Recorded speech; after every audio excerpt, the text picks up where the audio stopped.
ದೇವಸ್ಥಾನ ತಾವು ಒಳಗಡೆ ಹೋಗಿ ದೇವ್ರ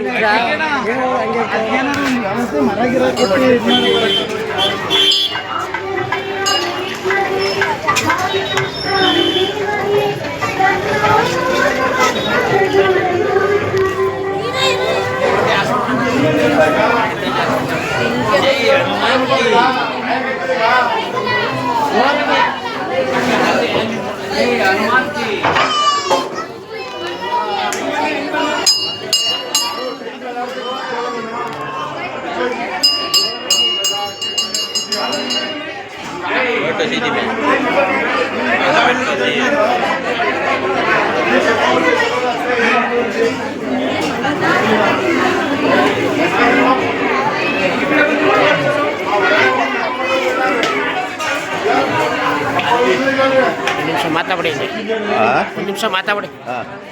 ಎಷ್ಟು ವರ್ಷದಿಂದ ಇದು ಜಾತ್ರೆ ನಡೀತಿರೋದು? ಜಾತ್ರೆ ಎಷ್ಟೊತ್ತಿಗೆ ನಡೀತಾ ಐತೆ?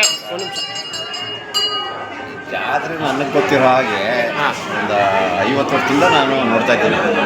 ನಮ್ಮ ತಂದೆ ಕಾಲದಿಂದ ನೀವು ಅರ್ಚಕರಿಗೆ ಪೂಜೆ ಮಾಡೋ ತಂದೆ 50 ವರ್ಷ ಮಾಡೋರೆ. ನಂತರ ನಾನು ಜೊತೆಲಿ ಇಟ್ಕೊಂಡು ನಾನು 50 ವರ್ಷ ತುಂಬಿದ್ದೀನಿ. 200 ವರ್ಷ ಕಳೆದಿದೆ. ತಲತಲದಿಂದ ನಾವೇ ಮಾಡ್ಕೊಂಡು ಹೋಗ್ತಾ ಇದ್ದೀವಿ. ಭಾರಿ ಅದ್ದೂರಿಯಾಗಿ ಅದರಿಂದ ಇಲ್ಲಿ ತನಕನೂ ಒಂದೇ ಸಮ ದನಕರು ಮತ್ತು ಜಾನುವಾರು ಎಲ್ಲ ಭಾರಿ ಚೆನ್ನಾಗಿ ನಮ್ಮ ಚುಂಚನಗುಡ್ಡೆ ಬಿಟ್ಟರೆ 2ನೇದು ರತ್ನಾಪುರಿ ಚೆನ್ನಾಗಿ ನಡ್ಕೊಂಡು ಬರ್ತಾರೆ.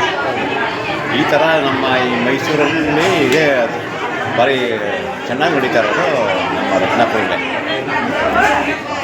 ಅದಕ್ಕೆ ನಮಗೇನು ಅನಿಸ್ತದೆ ಅಂದರೆ ಎಲ್ಲ ದನಗಳು ಕರುಗಳೆಲ್ಲ ಕಟ್ಟಿದ್ದೀರಿ, ಎಲ್ಲ ಚೆನ್ನಾಗೈತೆ. ಜನ ಬಂದದಕ್ಕೆ ಸೌಕರ್ಯ ಚೆನ್ನಾಗೈತೆ ಎಲ್ಲರಿಗೂ. ಚೆನ್ನಾಗೈತೆ. ಕುಡಿಯೋ ನೀರು, ಬೀದಿ ದೀಪ, ಮೇನು ನೀರು ಸೌಕರ್ಯ ಎಲ್ಲ. ಇಲ್ಲಿ ನಮಗೆ ಅಧ್ಯಕ್ಷರು ಯಾರು? ನಿಮಗೆ ಅಧ್ಯಕ್ಷರು ಪ್ರಭು ಅಂತ. ಅವ್ರ ತಂದೆಯವ್ರ ಹೆಸರು? ಚೆನ್ನಾಗಿ ನಡ್ಕೊಂಡು ಹೋಗ್ತಾ ಇದ್ದಾರೆ, ಅನುಭವಸ್ಥರು. ಅವ್ರ ತಂದೆಯವ್ರ ಹೆಸರು? ರಾಮದಾಸ್ ಅಂತ. ರಾಮದಾಸು. ಕೆಲವರು ಹೇಳ್ತಾರೆ ಪ್ರಭು ಇಲ್ದೇರೆ ಜಾತ್ರೆ ನಡೆಸೋಕೆ ಹಾಕಿಲ್ಲ ಅಂತಾರೆ. ಪ್ರಭು ಅವ್ರು ಇಲ್ದೇರೆ ಜಾತ್ರೆ ನಡೆಸೋಕೆ ಹಾಕಿಲ್ಲ ಅಂತಾರೆ. ಅಂದರೆ ಇವ್ರಿಗೆಲ್ಲ ಸರ್ವಿಸ್ ಐತೆ, ಸರ್ವಿಸ್ ಆಯ್ತು, ಅನುಭವ ಚೆನ್ನಾಗೈತೆ, ಲಿಂಕ್ ಚೆನ್ನಾಗೈತೆ. ಆ ಕಡೆಯಿಂದ ಪರವಾಗಿಲ್ಲ.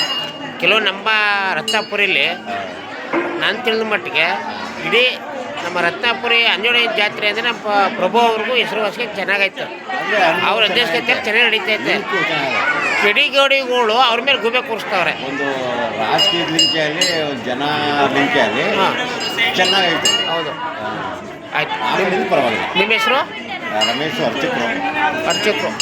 ಎಷ್ಟೊತ್ತಿಗೆ ಪೂಜೆ? 50 ವರ್ಷಕ್ಕೆ ಪೂಜೆ ಮಾಡ್ತಾ ಇದ್ದೀರಿ ಇಲ್ಲಿ?